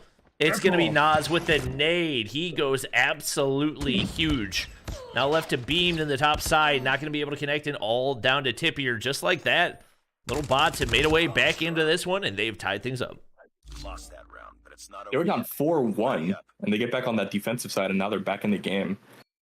And this is what I'm saying. It's like this map, it can lean both ways, but we saw offensive success here for the side of Skeezahs. Bomb acquired. Or I rather, I'm lying. Both sides defensively. I've been much better at trolling on the map right now. But up top here comes Tyrese. He's going to come across with the KN. Now this time Jez, he's tired of the work right now. Exo bottom, he'll get picked up. 4 versus 2 now. Surely the plant will come here soon. Shotzi gets a big kill into Tyrese. That's important now, and he's on the flank in a position to strike. Flare 2 raw in the bottom there. The shotgun's gonna one-tap him, but isn't going to actually get the kill. Super unfortunate, but Shotzi still alive on the flank. He's got a nade to work with, and his teammate as well. Nice little frag, but Tipier. Cheeky angle. It's 2 versus 1. Skizzle with an OK in hand. Not really the ideal gun right here. You got 2 players playing tight corners. Bomb goes down. And now left to try to clutch up. Not going to spot anybody out on the top side. Tipier peeks across. That gets him the necessary information. Gives away some information, though. Big kill for him. He's got a nade here. If he cooks it perfectly, might be able to get the kill, but can't quite connect. Wow. Perfectly played. I think it may have sailed past outside the doorway. I'm not 100% positive. No. It hit it, landed at his feet, it exploded, and nothing. What? I do not know them. Maybe one of those like a ghost explosions. Like I'm sure you've pulled out like a sparrow before. You kind of like shoot those bolts and it just doesn't actually get a kill. Maybe something like that. But Tyrese, nice kill onto Shotzi. That's a super important player now. Jez with the shotgun too. Exo's gonna fall now. It's 5 versus 3. The top side hit now. Flare 2 raw. He's got the shotgun, but he's deep in the spawn now. Sees Nas, but Jez will get him first. Now surely we can pivot the bomb over to the A side, but the bomb wants to keep going. That's Jez. He's walking towards the spawn with the shotgun. Flare 2 raw on the backside. Skizzle now. Oh my god, get lit up. But it's a 1 versus 4. The bomb pivots over. Skizzle, deep in the spawn. You're playing against the entire team. You're playing against Beamed. You're playing against Bomb has been planted. Jez. Bomb down now. Nade in pocket. See if he can make something work. Yeah, it'll be a 1v5 if he finds a way to clutch up, but just not moving quickly enough right now. And he's got everybody from Skeezahs up on that catwalk above A, and it's basically going to be unclearable. You got one guy up in the tower as well. I don't know how they didn't spot him out, but more than likely they'll get the information. Audio cues go through, and seeming like probably a matter of time. They could maybe just jump on his head and melee him. I'm not sure if that's the game plan, but now only one more round needed for Skeezahs to advance on to the semifinals. They have looked, apart from the trolling, relatively flawless so far, and this is definitely having seen this performance up against LittleBots, who looked solid in the qualifiers. I would be very surprised if we did not see this team in the finals. My emulator crashed. All right, perfect timing. That is A-OK. Skizzle, first blood right here, 1 for 1. Jez pulling out the R9, a gun that North America has liked a lot more than most of the other regions. What the jump shot. All right, well, triple for Jez is going to go ahead and clean things up nice and quick. That will be yet another 2-0. And this is shaping up like it might be a quick night. We had a forfeit for map 1, 2 straight 2-0s. And now we're moving into the final match. It is going to be, let me look back in the caster's chat and see if I can find it. It's going to be Baja Blast versus Tumba Boys 3.0. Yeah, the Tumba Boys squad was really good. Yuji was balling on the map, him and Yosef. And Baja Blast, familiar name, that's a Forsaken squad. I'm not sure about the teammates that he has. I think they're maybe like miscellaneous names. Probably people we know, but don't know. But I know that Forsaken is on that squad, and he was really good in that first round too. So you see the map set. It is going to be Raid Hardpoint for map 1. I know that Raid Hardpoint got taken out of the rotation. Are we playing it in Mobile Mayhem? I don't think so. Oh no, that one's out. I like Raid. Besides basketball, Raid's pretty. What do you think about Raid? I think P3 spawns are pretty bad too. Garage basketball. That makes sense. I don't know. I think if they made major adjustments to the spawns, it would be like one of the best hardpoint maps in the game. But those spawns have remained kind of untouched. So because that it's one of those that I'm like, could it be argued that it is better than some of the other hardpoint maps available? Maybe, but not as much of an argument as you can make for Standoff. Yeah, I mean, Standoff is. There's nothing wrong with it. It's like, there's literally nothing bad about Standoff Hardpoint. Like, I can't think of a single issue with it. No, yeah. And I haven't seen Arsenal yet. I know I wanted to. I know that it got lifted for play in the league, but the thing is that it's not available in private match yet. But I want to see some Arsenal eventually. Surely it would be impossible for them to not. Have developed that map well. It's a 5v5 map. All of the I've noticed all of the Black Ops 4 maps that have gotten released, like Hacienda and things like this, a little shaky at the start, but eventually they end up turning out really, really nicely. So yep, high hopes for Arsenal too. So it'll be good. I'm looking forward to that. That was Black Ops 4 was one of the only Call of Duties that I played extensively prior to Call of Duty Mobile. So that's like one of the few maps that I actually know fairly well, and I'm excited to see how the players play it and also how it just works in the game. But right now we're waiting for our players to get readied up for the final match of the night. We currently have nobody loaded in, so we may give it a second right here, take a quick break, and then when everybody's ready to go, we will hop into the action.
I've been muted this entire time.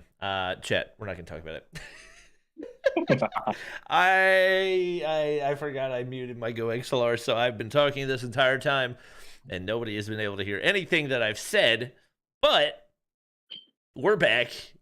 Bryson is Tumba Boys, right? No, Bryson is Baja Blast. Okay, gotcha. All right. Jesse wanted to play Control for fun. Sorry, no fun allowed here. We don't do that. No, absolutely no fun. Wait. I gotta message these guys. I need to see more wheels. Need more Wilson.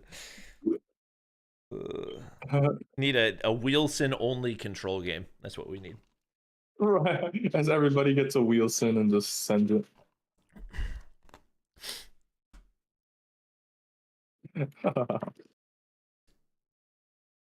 That'd be funny though, man. It's like I'm thinking of it. It's so funny. He puts it down in the door. You look so mad. It's just because you don't even know what I'm saying.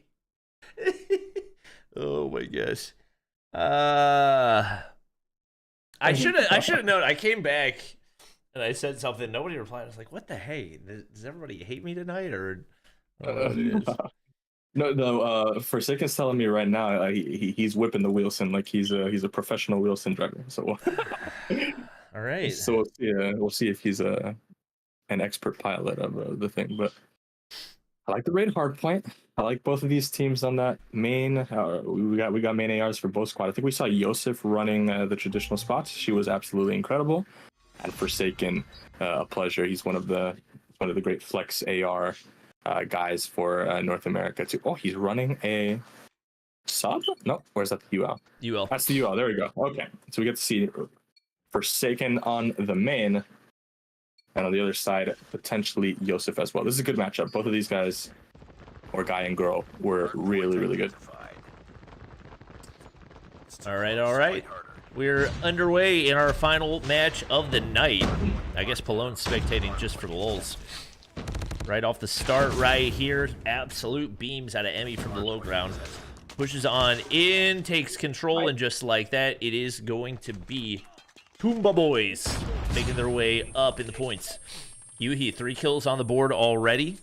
Obviously, you expect the one pro player allowed to typically be one of the more dominant players on the roster, but we've seen a lot of community members that have made big performances so far in the event as well. Bryson picks up 3, 2 of them quickly right there with the UL. Reminiscent doesn't see that one player around the corner, but the 3-shot time to kill on the UL is not to be trifled with.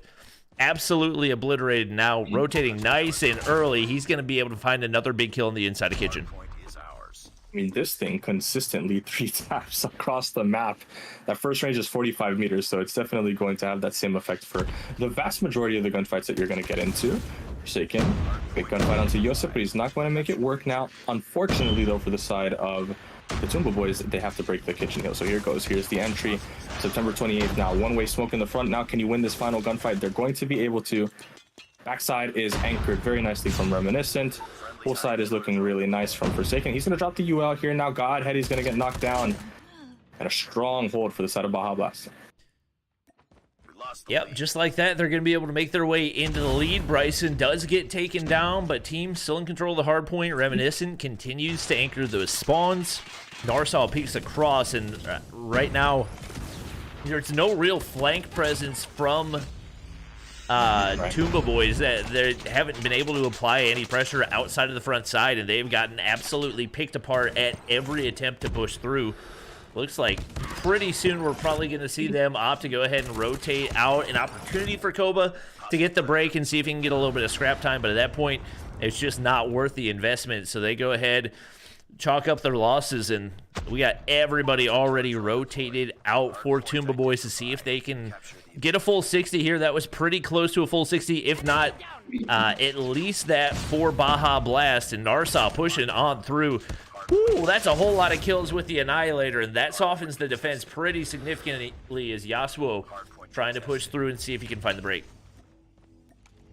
Super key vortex there, and that's the key. You have to stay alive on that van, because if you don't, they can finally get in and they can contest it. Now the slide over through for Yasuo. Now Koba stuck on the Lambo, not going to be able to get any kills primarily here, but now finally the cross is going to come through for Koba. Koba's going to find one. Can Koba find two? No, Yasuo will pick that up. And good contest time. You definitely needed to trade 60s here if you were the side of Tumba Boys, and me is going to get knocked off. Good lord. Another rotation is going to come through. Now 15 seconds of scrap for Baja Blast, but another strong 60 leading rotation for Tumba Boys. Can they get onto it, and can they submit themselves to a strong hold? Emmy's got the right idea. She's staying on the pull side. That's the side you want, but she's going to get knocked off, and now it's just joke. Baja Blast is leading the rotation. This is going to be one of the tougher hard points to hold, obviously, with how frequently you'll see these spawns flip. You can't really bank on finding a full 60, but Narsaw doing the best that he can for Baja Blast early on right there. Koba in the top side, he's going to go ahead and pop the claw. Finds one, make it two, but Bryson counters with the exact same operator. Crosses through right here. Going to be able to take down Ooh, nearly got gunned by Yosef right there, but plays his life to perfection. Hunter Killer should be able to find him at least one right there as well. I think it may have gotten shot down, but they continue to move upwards as that's at least 30 seconds that they find here on P4. I'm always so mind-blown when I see people throw Hunter Killers and a pro player just shoots it out of the air like a second after it gets tossed out. It's always so impressive to me, but big vortex here for the side of September 28th. Now it's going to get the work done up top there, knock over a couple of those choke points. And Yuji, he's going to get a big 2 kills there. Yuji holds down the last bit of this time, and that was super needed. Any scrap time is good time for the side of Tumba Boys. Now here comes another Predator missile. Yuji's going to get one. The trophy, or I'm sorry, the Hunter Killer will get another one. Now can he get into the kitchen and kill Narsaw? Big gunfight win there for Yuji. And a strong hold so far on the P1. Now you just got to shake out and try to figure out where the spawns are coming from. Nice shifting here. You got to kill the player in the middle staircase. And that's going to be Yosef. For the time being, Tumba Boys, they're on the P1 or P5. Here comes Narsaw with the Annihilator. Ooh, that was a complete waste. And saw a player in the opposing corner as well, but just wasn't quite able to connect. Got tunnel vision on the closer side. Even though it wasn't really much of a threat to him, Yasuo gonna push through, clears things with the Purifier in hand. And once again, Baja Blast making their way upward on the scoreboard right now. Reminiscent is gonna get shut down, so we see the break back through for Tumba Boys 3.0, but it's been a back and forth affair in this one, is neither team really looking that much better than the other. Obviously, you have seen a little bit of a gap grow, and it looks like a lot of it coming down to who's bottom fragging for each of their squads. You got Yosef still yet to make their way into double digits, and right now that's starting to look like one of the biggest differences between the two. She's a key player because Yosef was one of the 50 bomb like top fraggers for the first couple rounds there for the side of Tumba Boys. On the other side, you got September 28th. He's leading double positive right now. Forsaken, of course, is playing plenty of objective, getting good frags as well. Big Purifier now for Emmy and Joke. They're going to clear out the P1. But strong positioning here for the side of Baja Blast. Can they get a couple kills now? It's just usually left on the palm tree there, and he's going to get wiped from the board. Now, backside kill for Joke. Another perfect hold now. They're spawning in the middle part of the map here. All of the map control is present for Baja Blast. They know exactly where they're coming from. Flank is anchored very nicely. Yasuo in a forward position maybe to trim some kills. And a Kilo on a head glitch in the ring is going to spell disaster. Here comes the transition. Baja Blast is still in a spot where they can put some work in. Forsaken's in the point, and he has a claw. We'll see if he can hold off this attack. Right now, 2 players pushing in through Money Room right there, so at least an opportunity right here for Tumba Boys. I keep forgetting their name because it's not an actual, well, it's not a word that I know. But Tumba Boys, at least initially, are going to be able to get some kitchen presence right here. Trying to shut down that flank. Yasuo is going to get pushed back. and now putting themselves in a position we saw last time around. Baja Blast picked up a full 60 here. If Tumba Boys can find that, it'll be a tie game, and they'll be right back in this one. But the Sparrow is going to go ahead and come out reminiscent. We talked before, this is a buffed operator, and definitely one of the ones you need to get max value from. Is going to get a number of kills right there and breaks immediately on through for Baja Blast. One player on the flank is going to be Yuhi. He's shut down as well, and obviously anytime that you can get major contributions out of players that are not your pro player, that's going to be absolutely huge. Yes, I know that we have the game abstract. Unfortunately, we have things set up on the iPad, so not to worry. Be advised, hostile predator missile Really inbound. is the sub play right now for Baja Blast, because the Tumba Boys, they're running a lot more subs, and they're just getting eaten up right now. But the added benefit of having those extra ARs, the WL and the Kilo working for Nissan Reminiscent. There goes the claw on the bottom of the gallery there. Forsaken's not going to make anything work. But the setup is strong in the garage. Now Tumba Boys, the last call. You have not very many opportunities to keep the game closer. Small cushion for a little bit of margin of error, but it's ticking and dwindling away. Here comes Narsaw, chance for a big annihilator, but he's going to get caught. That's super important kill. And Forsaken, you snap your fingers, you broke the hill. Now here goes Joke in the driveway. He's going to have some opportunities to get a couple spawn kills. Now, can he get a couple players? No, he cannot. That might be super, super important, but his team is still on the point. Those could have been game-changing kills, no question about it. His team's still locking in the hard point for right now. You got players on the inside of Jim, but they're getting picked apart one by one, and now all down to Joseph right here, able to find one, but traded out just like that. The break goes through. Fortunately for Tumba Boys, it's not a whole lot of time that you're giving up right now, so pretty content to scrap your losses. The foot race over to P4 begins once again.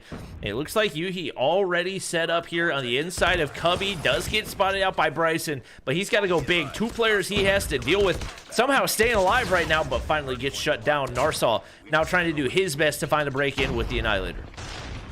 Well, I mean, you saw him shoot the vortex. And then he just I don't know what that was. He saw it. He kind of pivoted to the corner a little bit. He was like, whatever, I'll slide in anyway. But the Tumba Boys, remember, the Baja Blast was set up in the garage really nicely. They broke that wave, and now they get the opportunity to get back into it. They've got the numbers on the point right now. Super Cubby stacks. Here comes Yuji. He's on a little bit of a kill streak of his own now. Backside, that's going to be Yasuo. Can he get the kill? No. And the lead is disappearing. Right now, Joseph an opportunity with the Sparrow, but he overshoots right there. Did not have that angled at the proper position, and just like that, break goes through for Baja Blast. They need 30 more seconds. Obviously, not going to be able to win it here. September 28th, a big gunfight up here, up against Emmy. She's not going to push through right there, but shots from behind is Joke 30. Another crucial kill. You don't have a whole lot of margin for error. You got to go big. Need to get this outer area secured, but Joke 130, the only one there to do it. With Narsaw finding that final kill on the top side, Reminiscent pops the Sparrow. This may be the end of map 1. It is. I mean, you just kind of run out of gas now. Sparrow for Baja Blast and the Purifier. They're in the point now. Mid-stairs, not a worry. Yasuo on the back end. He's got the H2O. He's got the Super Soaker. Wait, the player's going to get into the point. That's Yuji. Big 1v1 now. It's against Forsaken. Pro versus pro action there. But Forsaken's going to get the better one of it. And Joke by himself. He can't come through. That's pretty much all she wrote. Just a couple seconds now left. Forsaken will pull out the claw just for giggles. And the hard point goes in favor of Baja Blast. All right. Well, that is it was a close one. It looked like that was starting to slip out of the hands of Tumba Boys, but they kept themselves in it. I mean, once again, you look at the scoreboard, and the one pro player on your team had like the third least kills out of everybody, tied for the least kills out of anybody on your squad. Once again, just showing how dominant some of these rank warriors, iPad warriors, are able to be. You do have Bryson picking up 2 minutes, so that's nothing to be scoffed at. But over on the flip side, you just straight up get outslayed. Couple solid holds, but for the most part, any time that we saw Baja Blast with that initial rotation, there was not much hope for Tumba Boys to break on through. We did see it one time on the inside of garage, but outside that, just too much firepower. Way too much firepower, and it just doesn't get easier. I mean, we see Forsaken earlier in the league. Did you cast the Slums S&D that Forsaken played? Yeah. That he was just nasty on that up, like against TLE. Yeah, against this is a guy that I mean, most teams. What's the meta in a lot of these Western regions is it's like a double sniper kind of setup here, and truly doesn't they don't run that. Dice doesn't have a second person that like really primarily put that weapon on, but it's like you don't need it because Forsaken, he gets himself into really strong spots. He's looking down a lane. He's able to turn a disadvantage into an advantage by making it so that he's not kind of playing everything. He plays his position very well. He's focused on his line of sight, and he does really well. I'm going to be excited to see him dominate the middle map there with that sniper rifle. And like you said, when you're the pro player on a squad and you're just kind of like chilling, getting objective time, and your team is frying, you love to see that. They just looked better. If they play like that again in the search, we're probably looking at a 2-0. I would imagine so.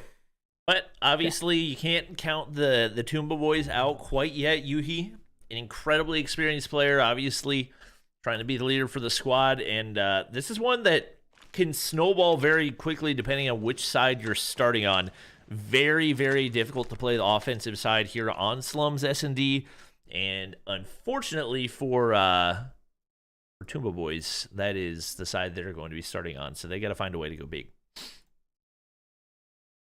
A little bit of no ping, no party. But who needs it? We got defense. We're good. You mentioned offense is really tough to play on this map. That's definitely true. If the defense is going to pressure you and contest you in the middle of the map, from champs, you definitely on this map you got to see different styles. Like when we watched the Garena teams, we watched the Chinese teams. They're very happy to not play that middle map, just sit back and retake with utility. I don't know how I feel about that personally. I almost always feel like if you plant the bomb, you're probably in a good spot. But I definitely want to see the defense contest that middle part of the map. But how do you feel about that? And knowing that you cast the championship matches, did you see any search slums where teams just full on retook B? B? No, not very often. I feel like it's just so difficult to retake, especially with the head glitch down from the spawn side for defense. Right. It's so difficult to get into a good position, especially if there's a remotely competent sniper on the opposite side, or a remotely competent AR. There's just so many different angles that you got to hold off. It is going to be Joke opening things up right here, and that's a good sign for the Tumba boys. And that's going to force back the defense. So the bomb going to go ahead. Just kind of peeking back and forth in the mid-map right now in the hands of Yosef. Looking for some information. A little bit of a stalemate right now as they're trying to decide which direction they want to go. There's a 5 sniper setup here for Baja Blast. They're not. they're really investing. Wait, I didn't even realize. The 5 snipers. Here comes the sub. That's a joke. Doesn't matter. Narsal's going to take him out in the double D area. But here, I mean, it's a tall task to retake in general 2v3, but to have to retake with 3 players alive and you only have 2 snipers. Oh, well, I suppose it's a little even because the 2 snipers are alive on the other side as well. Maybe if Forsaken's able to hit a shot here, going to have to scalp somebody. It's both the snipers directly in front of him. Kobu's going to get that one, but Narsal now left. 1 versus 2. Can he see this player? Oh, narrowly I thought that was missing. going to connect. Oh, I thought so too. If he got that kill, he'd get the hunter killer too. So let's see. He's working on the ace right now. He's got 3 on the round. He's running out of time. 5 seconds. You have to defuse as well. You have to hit these shots and you have to hit them quick. The slide's going to come through for Yosef. And Tumba boys, they'll actually win the first round. Yeah, that was unexpected from multiple different areas, but that was I mean it was definitely winnable. Those were snipes that missed barely by a hair and just barely missed out. I'm curious if maybe we see Baja Blast pull out some SMGs. That's exactly what we see. Yasuo gonna pop the CBR September 28th. Holger in hand to check a lot of those wall bangable walls, and oh my gosh, Joke goes big before getting shut down. It's going to be Narsal finding a snipe on the opposite side, getting Yuhi out of the equation. Definitely going to be crucial for this Baja Boy squad. Woo! Oh, what? I don't know how that hit. Going through the torso. Maybe a little bit of impenetrable material here, but we want to plant the bomb down, says Tumba boys on the B side. Luckily for them, not a lot of mid control, and here's this kind of Eastern idea where we give you the mid setup. I mean, also they have the snipers, so it's not like you want to be mid anyway, getting slid across these corners. But the bomb surely at some point will go down. When will they realize that it is available? That's the key factor here. But Emmy, closest person right now in an opportunity to get a kill. Narsa's going to pick him off, and on the other side of the map, Koba as well. Now 1 versus 3. And the sniper setup, the patience, is looking good so far. Reminiscent will fall. And Yosef wants one more before he feels a little bit of comfort to do this. Forsaken, middle of the map here. He's got the deagle, but Yosef doesn't know. He's going to check it, but the timing just took off of the screen right now. Yosef on the backside has an engagement with Narsaw, and Narsaw's going to hit a close snipe. You got to think if Yosef wins that round, Forsaken's cross map, maybe that gets dangerous. No question. Narsaw 6 kills through 2 rounds. That is not easy to do. I mean, on the flip side, you got Joke with 5 already, so a little bit of a battle of the... I was going to say battle of the bots. That's not the right thing. I don't even know what I was going to call it. Anyway, we're off to the races once again. 1 player spotted out. Concuss going to prevent the ADS right here. It doesn't matter. Joke's going to get 2 more kills anyway. Absolute beam so far is shut down by Yasuo. Just like that, Emmy going to be left all alone for the Tumba boys, but gets Yasuo. Nice, clean little flank right there, and bad timing on the weapon swap. Bryson cleans it up right there, and just like that, Baja boys find their first lead. They're 2-1 right now. Still on that defensive side, and everything so far so good for them. UG, the pro player, still sitting at 0-3, so that's a key contributor for the side of the Tumba boys that is not currently performing. Narsaw, like you said, 7-1, having himself a map, and both teams having a person not actually contributing anything right now to the kill feed. As we say that, September 28th is going to get his first kill. Yasuo will trade another one, and Emmy will knock it down. So 3 versus 4 position. Big mid-map control this time, a change in the pace for Tumba boys. We got Reminiscent just on the outside of the graveyard right now, but he doesn't know where the opponents are. Clean positioning so far, and Forsaken, just like he did against TLE, he's sitting in that grave or that double D area and getting the scopes off. Reminiscent's going to get 1 into the grave. That's the bomb down. Surely you know where the bomb is. Now it's just UG left alive. He's got 1 kill on the round, but you're dealing with Forsaken. You've got Reminiscent, and you've got Yasuo to deal with. Sees the scalp of Forsaken. Can he hit the shot right here? Patience. Forsaken knows as well because he's looking under that dumpster. You can just spot the feet, but the bomb is still down. No need to put any pressure here. Yuji's got a tall task. And he had a flashbang to work with. A little surprised he didn't send it. Yasuo picks up the kill right there. Baja boys extend their lead. And right now, it's going, I mean, outside the first round, going pretty much how we expected to. The defensive side, definitely the easier side to play. And if you're Tumba boys, you're just glad that you're able to take an offensive round bare minimum. Anything you can get beyond this is definitely a bonus and gives you a better chance at taking this series, or rather this map. Nade does go across, not going to connect onto Yasuo, and it is Yosef dropping already for the Tumba boys, puts them at the disadvantage. Reminiscent finds one onto Joke as well. And with the way that this has gone so far, it seems like the odds of Tumba boys taking another offensive round not super high. Super high at all. They got full mid-map control, and they're pushing up the street right now. The bomb is down too, so it's a tall task to just go back and pick that thing up. You got to do that through the entire flank there, and there goes Narsaw. He's on the prowl on the backside. Can Koba hit a shot? Koba hits a big one there onto Narsaw. 2 versus 3. It's doable, but Koba's got to find another one. Here comes the bricks push, and here comes another player on the left side. Do you know that Yasuo's there? Koba finds Forsaken, but Yasuo's scared to peek. And Koba doesn't know. Koba doesn't know that he's there. He's going to get the turn, but nothing. And Emmy, now you have to pick up this kill, and then you have to go back and work the bomb. Yasuo, position unclear. Oof, that timing. Oh, that's so tragic. Literally a millisecond away from spotting out Yasuo right there. Still need to retrieve the bomb as well. He got Reminiscent tucked away in this corner. He's got a CBR in hand. And should be a free kill. Oh, but the head glitch comes through clutch for Emmy. And just like that, into the 1v1. But you got to go quick. 28 seconds. You have yet to pick up the bomb. It is on the opposite side of the map, trying to play for the kill right here. But the longer you wait, the rougher a position you put yourself in. Here she goes. Finally, she's going for the bomb. But I mean, it's 5 seconds to plant as well. You have no choice but to play on A. And Yasuo knows that. He's going to pick up the bomb. Got the bomb. sees Yasuo. Has to be an engagement. You gotta knock him off the heady, but Yasuo gets the work done. And yeah, I don't like that. It took way too long. When you get the kill there, why wrap again back towards the brick side?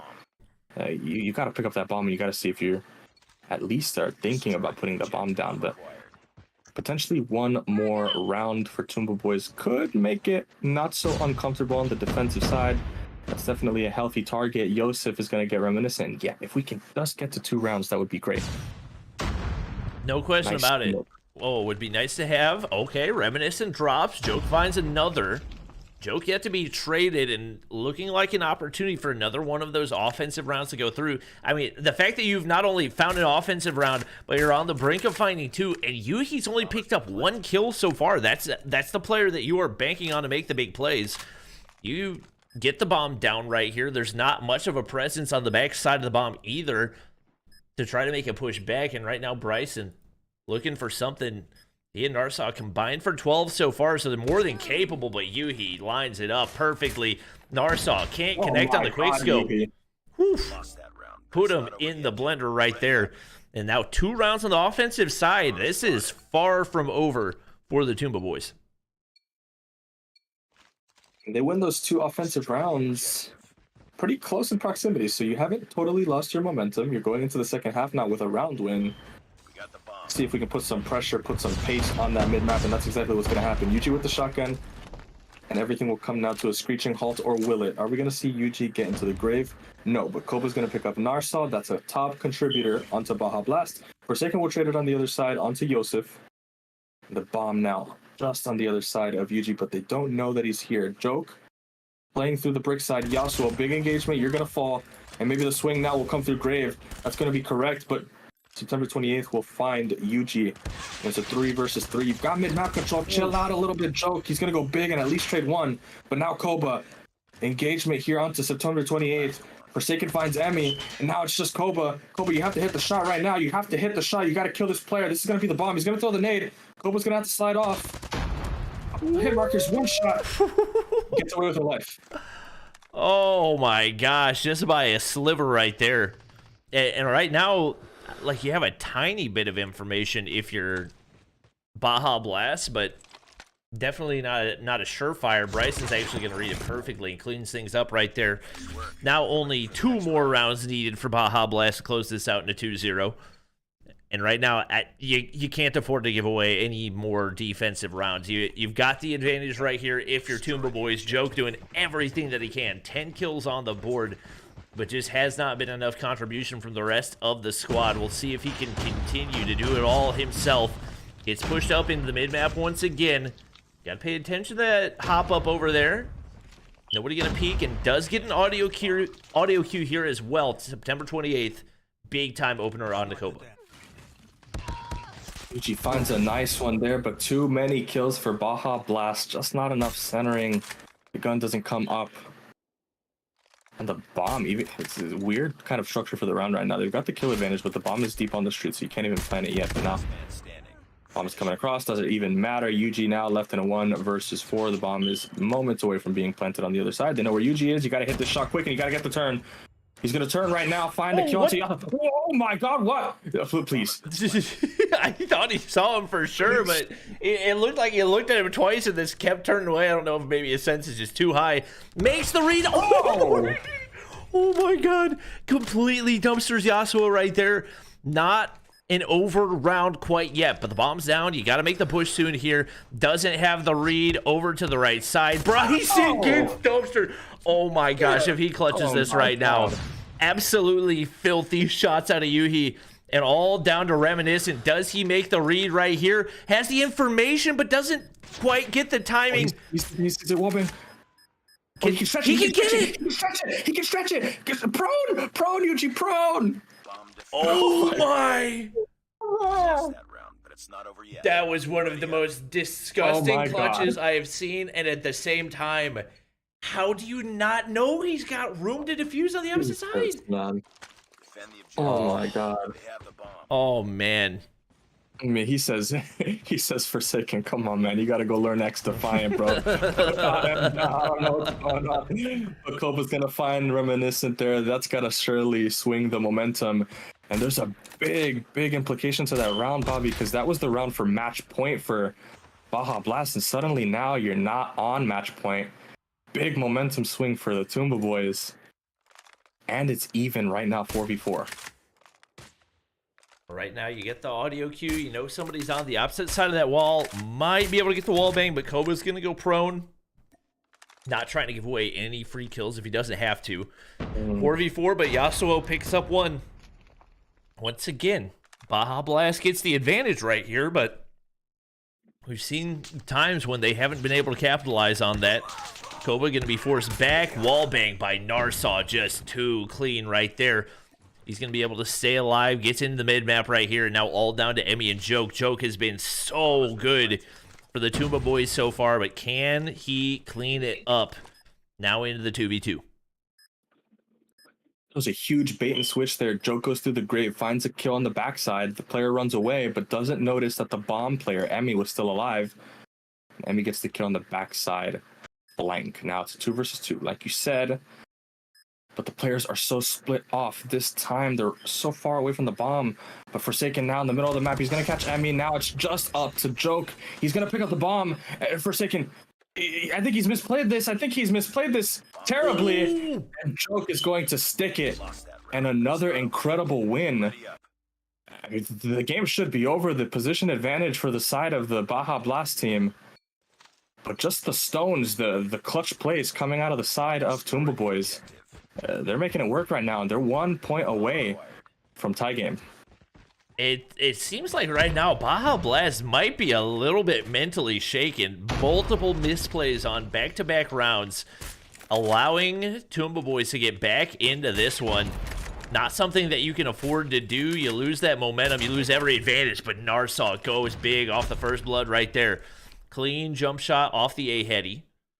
Yosef is going to be able to trade out one, so into a 4v4, but Bryson, now 10 kills on the board, wants the two-piece. Oh, that Dingle shot's too clean right there, and if you're Joke, you've been so good all game, but that is a kill you have got to have, Bryson.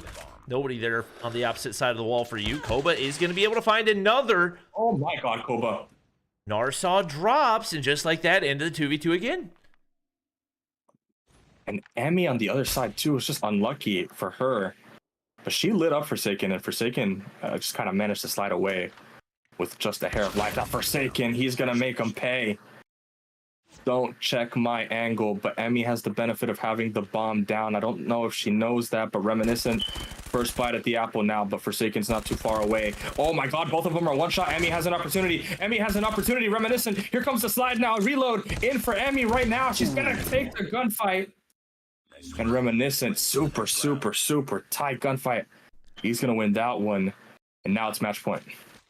Dang. I mean, this has been a beautiful effort out of Tumba boys, regardless of the outcome. But they would love to extend this into a game 3 if at all possible. They've got to go big. Yuhi had a slow start, especially on the offensive side, but has most definitely picked things up on defense. He has the angle. Oh, I was about to say, if you don't get at least one out of that, that is a blown opportunity.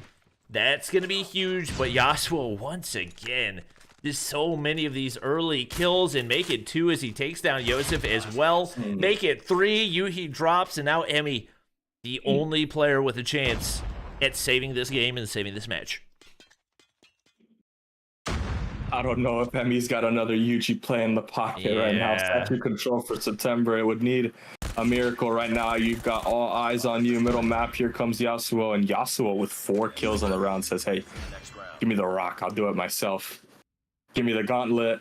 Wins the round. There's 7-4 S&D victory for Baja Blast as they eliminate the Tumba boys 2-0. Thank you for playing. But now we get to the big matches in the next time. And man, with the teams that are remaining, you've got Infinex. Just recapping some of these rosters. Infinex is the team with Kings and KV. I was wrong earlier. KV's with Kings. You got the Skeezahs. That's Jez. That's Beam. That's Tyrese. That squad's incredible. You've got the Pelone squad. The Pelone, they've looked really, really good. Yeah, admins, we have an incorrect bracket because LittleBots definitely did not win that one.